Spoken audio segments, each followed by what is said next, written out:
Assalamu alaikum, sir. وعلیکم السلام.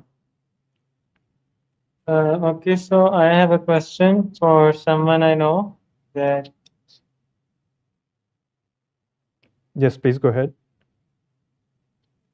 someone I know they face same-sex attraction, and in Islam we know that contact with non-mahram is not allowed. So whenever they make contact with same gender, the sexual feelings arises, and they feel so conflicted about their gender orientation and faith. So, is it necessary to live our life alone in this situation, or what he can do to manage his life with based upon his faith and sexual orientation? Okay, thank you Thank so you. much. انسان کا یہ ایک جبلی تقاضا ہے، اور اس جبلی تقاضے کا ظہور مختلف صورتوں میں ہوتا ہے. خود انسان اپنی زندگی میں اس کے ظہور کی مختلف صورتیں بھی دیکھتا ہے.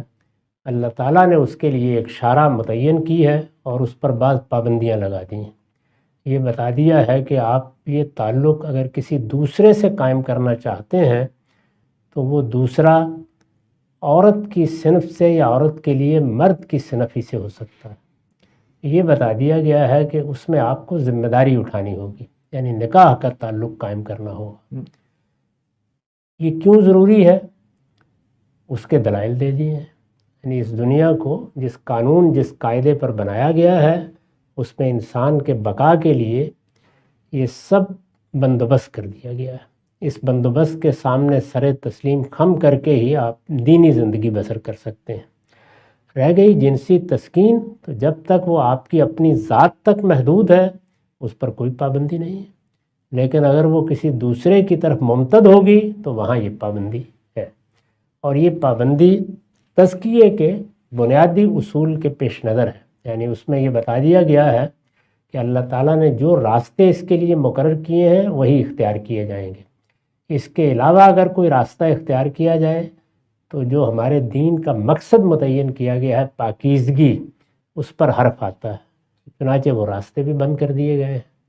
اب اس دائرے میں انسان کو زندگی بسر کرنی ہے.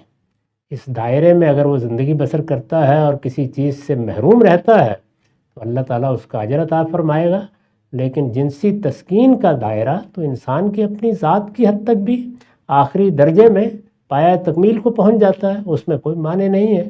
لہذا جبلت کے اظہار پر پابندی نہیں ہے، اس کا دائرہ متعین کیا گیا ہے.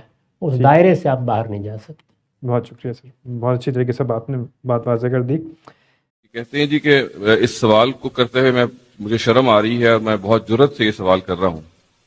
سوال یہ ہے کہ کیا ماسٹربیشن حرام ہے؟ جی نہیں، یہ حرام نہیں. یہ بہت اچھی طرح سمجھ لیجئے کہ ہمارے دین میں جو چیز حرام کی گئی ہے وہ کسی غیر سے جنسی تعلق پیدا کرنا ہے. یہ بات خود قرآن نے بھی واضح کر دی ہے اور اہل علم نے بھی اس کو ٹھیک سمجھا ہے. قرآن نے بہت واضح کر دیا ہے.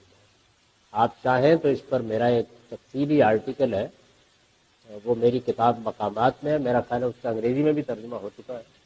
اس میں نے ان تمام دلائل کو بھی بیان کر دیا. یہ بالکل حرام نہیں.